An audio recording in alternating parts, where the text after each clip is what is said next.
बिस्मिल्लाहिर्रहमानिर्रहीम। अस्सलाम वालेकुम नाज़रीन, आप यूट्यूब चैनल देख रहे हैं। मैं इमरान खान हूँ।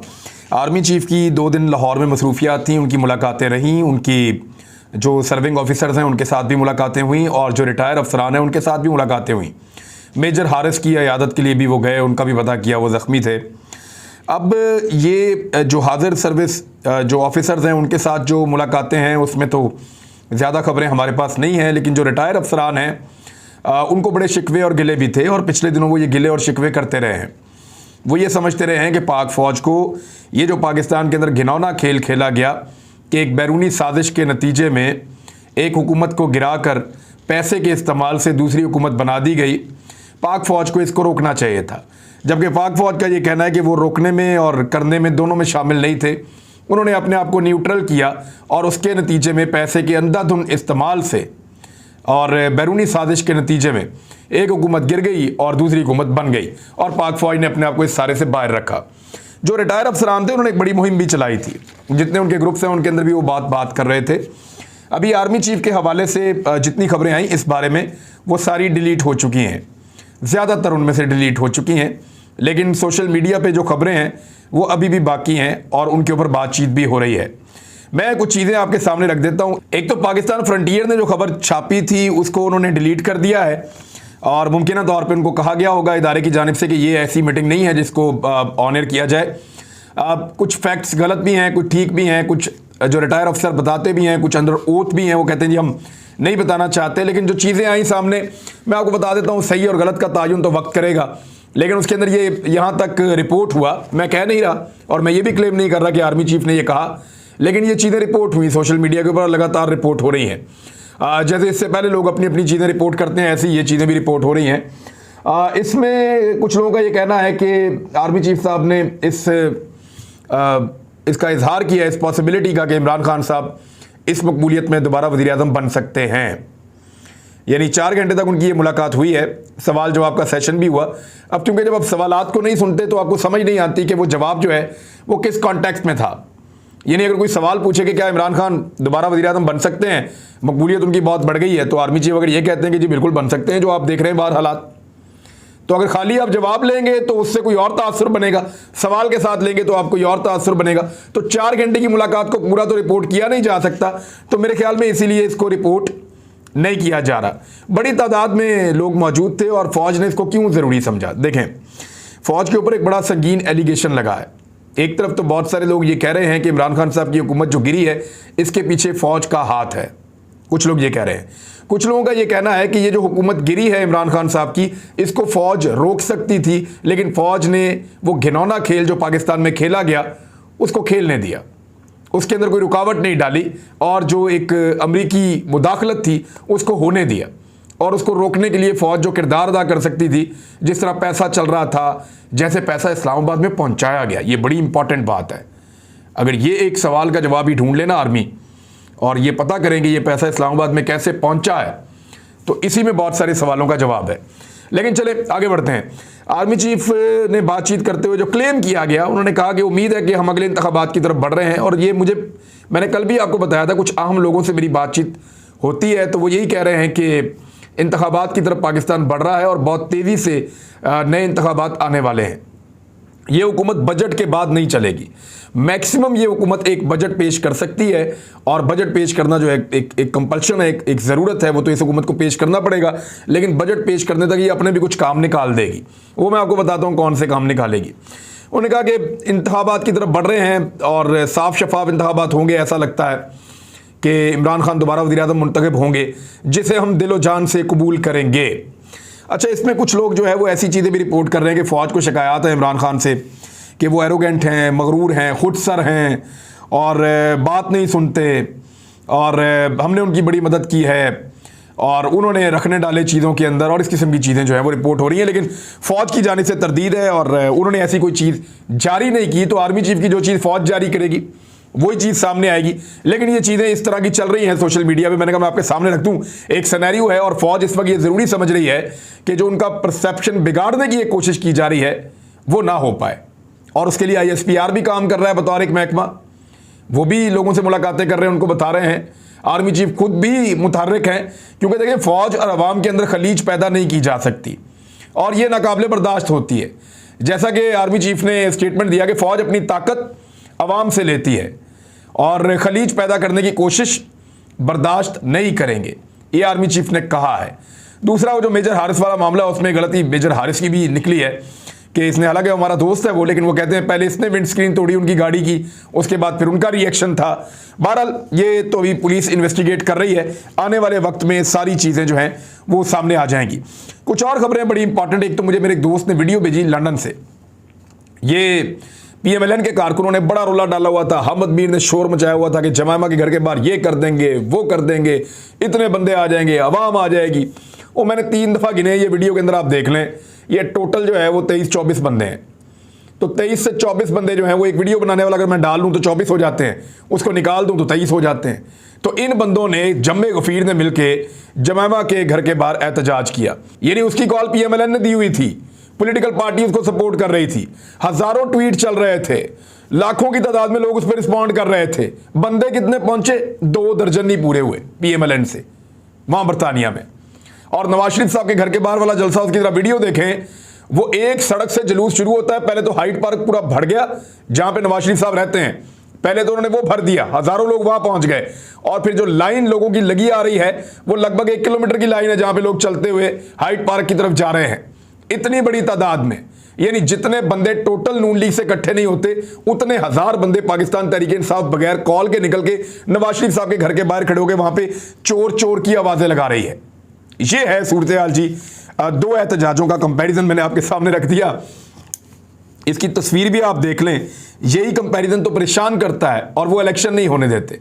इसकी एक और मैं आपको मिसाल दे देता हूं, बल्कि आपको सबूत दे देता हूं, ये आपके सामने है। ये एक इलेक्शन हुआ है जी पाकिस्तान में, NA-33, यहां से पाकिस्तान तहरीक इंसाफ के एक रुकन कौमी असम्बली थे और वो तकरीबन 800-900 वोटों से जीते थे जनरल इलेक्शन में। उनका इंतकाल हो गया और उनके इंतकाल के बाद ये नशिस्त खाली हो गई। इस नशिस्त के ऊपर पाकिस्तान तहरीक इंसाफ ने अपना उम्मीदवार खड़ा किया, नदीम ख्याल, और उसने ये इलेक्शन लड़ा NA-33 से। दूसरी जानिब सारी पॉलिटिकल पार्टीज ने मिलकर इलेक्शन लड़ा। अच्छा, पिछले इलेक्शन में पार्टी सारियां अलग अलग इलेक्शन लड़ रही थी और PTI अकेली, PTI भी साथ सारी पार्टियों के बीच में लड़ रही थी, तो फतह जो थी वो फिर भी कोई 800-900 की थी।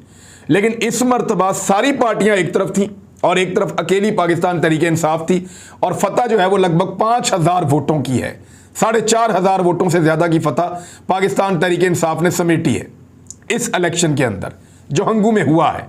लोग जानते हैं कि ये जीतेगा नदीम ख्याल, फिर ये जाएगा जाके हलफ उठाएगा और हलफ उठाने के बाद तकरीर करेगा और फिर इस्तीफा देके वापस आ जाएगा।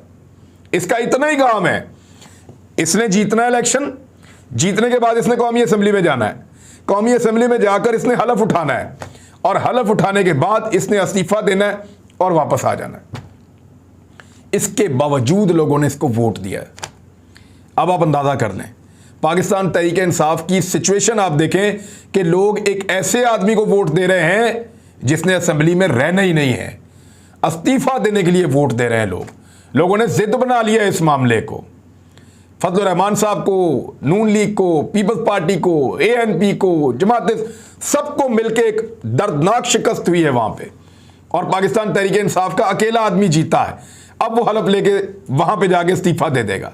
ये है जी इस वक्त अपोजिशन की और हुकूमत की सियासत का फ़र्क। अपोजिशन तो अब तहरीक इंसाफ है और हुकूमत जो है वो 14-15 पार्टियों की है, वो सारे मिलकर हुकूमत कर रहे हैं।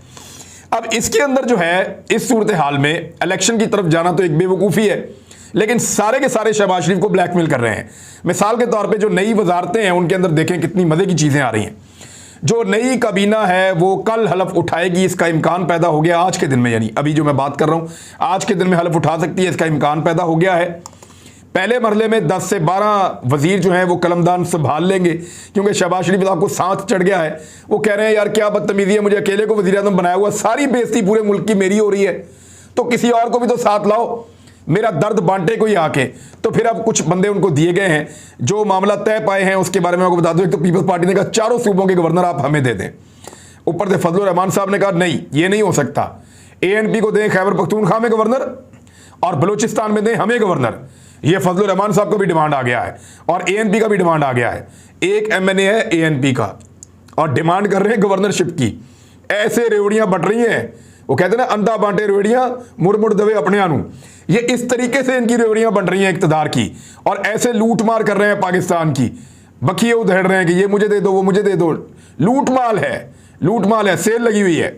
बिलावल भुट्टो जरदारी को वज़ीर खारजा, हिना रब्बानी खर को वज़ीर मुमलिकत बराए खारजा, पीपल्स पार्टी की शादिया मरी, या मुस्तफ़ा नवाज खोखर को वजारत इंसानी हुकूक। मुस्तफ़ा नवाज खोखर को, वो बुजुर्ग आदमी को सोने मारे उधर होटल के अंदर पकड़ के इंसानी हुकूक का वजीर बना रहे हैं। कमाल हो गया वैसे, ज़बरदस्त, शानदार। इसी तरह वो उसको भी सैफरान का वजीर बना रहे थे, उसको मोहसिन दावड़ को, कमाल कर रहे हैं। ख्वाजा आसिफ को वज़ीर तजारत, मरियम औरंगज़ेब को वजारत इत्तलाआत व नशरियात, जबकि मिफ्ता इस्माइल को मुशीर ख़जाना का ओहदा मिलने का इम्कान है। जबकि राना तनवीर जो PMLN के हैं, उनको वजारत पार्लिमानी उमूर मिल जाएगी। राना सनाउल्लाह को वजारत दाखिला का कलमदान मिल सकता है। शायद खाकान अब्बासी साहब ने माफ़ी मांग ली कि जनाब मैंने इस काबीना का हिस्सा नहीं बनना, क्योंकि इस काबीना की बड़ी लित्तर परेड होनी है पब्लिक के अंदर, बहुत बुरी हालत होनी है इस काबीना की। लिहाजा उन्होंने कहा जी मुझे इस काबीना से आप बाहर ही रखें।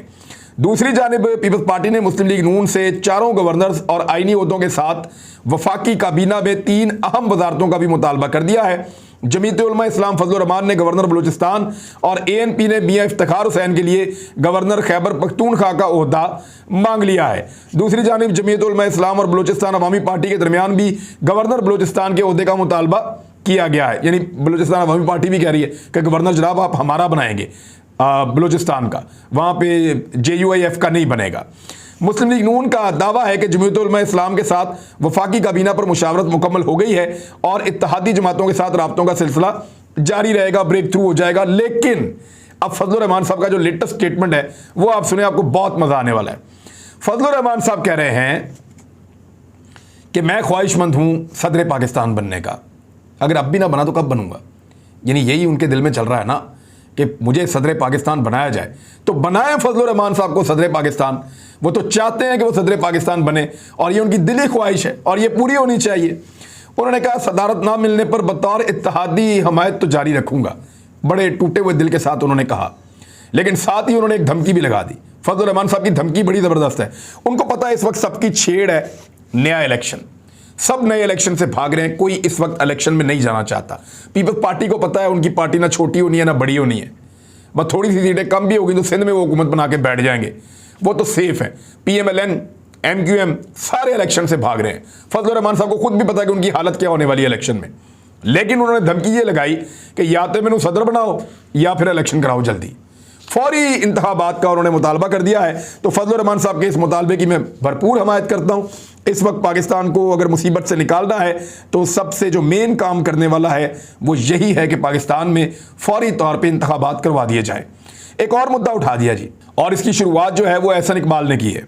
एहसन इकबाल साहब अक्सर इस तरह के मामला उठा देते हैं, लेकिन जब से इनकी हुकूमत बनी है तो एक एरोगेंस आ गई है, एक गुस्सा आ गया है और उसका इजहार ये जगह जगह पे कर रहे हैं। एहसन इकबाल साहब ने क्या कहा, जिसके जवाब में फिर एंग्रो कंपनी ने भी बताया। उन्होंने कहा कि मुझे एंग्रो की तरफ से, जिस जहाज़ में इमरान खान साहब गए थे ना कराची जलसे के लिए, वो एंग्रो का जहाज़ था। वापसी में उसमें कोई ख़राबी भी हो गई थी, वो लेट आए वापस, लेकिन वो वापस पहुंच गए थे। तो वो जहाज़ एंग्रो का जहाज़ था, उसको किराए पे हासिल किया था इमरान खान साहब की पार्टी ने उनके जलसे के लिए। अब एहसन इकबाल साहब क्या कह रहे हैं, मुझे एंग्रो की तरफ से ये इंतहाई गैर पेशा वराना लगता है कि उसका निजी जेट एक सियासी रहनुमा हुकूमत मुखालिफ रैली के लिए इस्तेमाल कर रहा है, कतई नज़र इसके कि यह चार्टर्ड था या स्पॉन्सर। बराए करम एक पब्लिक लिस्टेड कंपनी होने की वजह से अपनी हुदूद को जाने, इसकी ज़ाती जागीर नहीं है। ये एरोगेंस आप देखें, गुस्सा देखें एहसन इकबाल का। अच्छा, उसके ऊपर फिर एंग्रो वालों ने जवाब भी दिया है और उन्होंने ये कहा कि साबिक वज़ीर-ए-आज़म इमरान खान की जानिब से कराची में सियासी इज्तिमा के लिए निजी जेट की एंग्रो की मलकियत के बारे में मीडिया की क्यास आराइयों के हवाले से हम ये वादे करना चाहते हैं कि अगरचा ये तैयारा एंग्रो फर्टिलाइज़र की मलकियत है, लेकिन ये एक मामूल के मुताबिक प्रिंसली जेट, यानी एक प्राइवेट ऐसा तैयारा है जो एक कंपनी के थ्रू जो है वो किराए पे चलाया जा सकता है। एक कंपनी है जो एक प्राइवेट कंपनी है जो चार्टर जहाज़ किराए पर देती है और इसको चार्टर्ड किया गया था। एंग्रो ने फ़्लाइट से मुताल्लिक कोई खर्चा बर्दाश्त नहीं किया है। भाई एक जहाज़ है, हम उसको किराए पे चला रहे हैं, जो मर्ज़ी किराए पे लेके चला ले, यानी आपको इतना गुस्सा आ गया जहाज के इस्तेमाल के ऊपर कि आप कंपनी पे चढ़ गए। तो ये इनका पुराना तरीका वारदात है। ये कहते हैं अमेरिका की तरह, या तो तुम हमारे दोस्त हो या तुम हमारे दुश्मन हो, तुम बीच में न्यूट्रल नहीं रह सकते। ये हमेशा ऐसे ही करते हैं। बहरहाल हालात ऐसे हैं, इसमें बहुत सारी अफवाहें गर्दिश करती रहती हैं। लोग कभी फौज के हवाले से कुछ कहते हैं, कभी सिविलियन सेटअप के हवाले से कुछ कहते हैं, कभी पॉलिटिकल पार्टीज़ के हवाले से कुछ कहते हैं। लेकिन इमरान खान साहब को तबाह करने के लिए और उनकी पॉलिटिक्स को ख़त्म करने के लिए कुछ लोगों को टास्क दिया गया है शहबाज शरीफ की जानिब से कि हर हाल में फॉरेन फंडिंग केस के अंदर इस पार्टी को तबाह करके हमेशा के लिए ख़त्म कर दिया जाए। अगर ये पार्टी बच गई और ये पार्टी रह गई तो इलेक्शन में ये हमें दर्दनाक शिकस्त देगी। अब हर हाल में वो कोशिश कर रहे हैं कि तहरीक इंसाफ ख़त्म हो जाए, बल्ले का निशान ख़त्म हो जाए और फिर पाकिस्तान तहरीक इंसाफ की जगह कोई और पार्टी है तो फिर मुकाबला भी हो जाएगा। लेकिन शहबाज शरीफ साहब ये जो कर रहे हैं, मेरे ख्याल में इसमें शायद उनको इदारे अब सपोर्ट ना दे सकें। और अगर ऐसा हुआ और इमरान खान को दीवार के साथ लगाने की कोशिश की गई तो कल इमरान खान ने एक सवाल पूछा था, सवाल मैं दोहरा देता हूं। उन्होंने कहा था कि वज़ीर आज़म तो मैं था, तो अमेरिकन किसको मुखातिब थे कि अगर इसको निकाल दिया तो माफ़ कर देंगे और अगर इसको रहने दिया तो फिर तुम्हें भुगतने पड़ेंगे नताइज पाकिस्तान को। अमेरिकन किससे मुखातिब थे? कल इमरान खान ने यह सवाल किया था। तो अगर उसको दीवार के साथ लगाएंगे वो इसका जवाब भी दे सकता है। अब तक के लिए इतना ही। अपना ख्याल रखिएगा, अपने इस चैनल का भी। अल्लाह हाफ़िज़।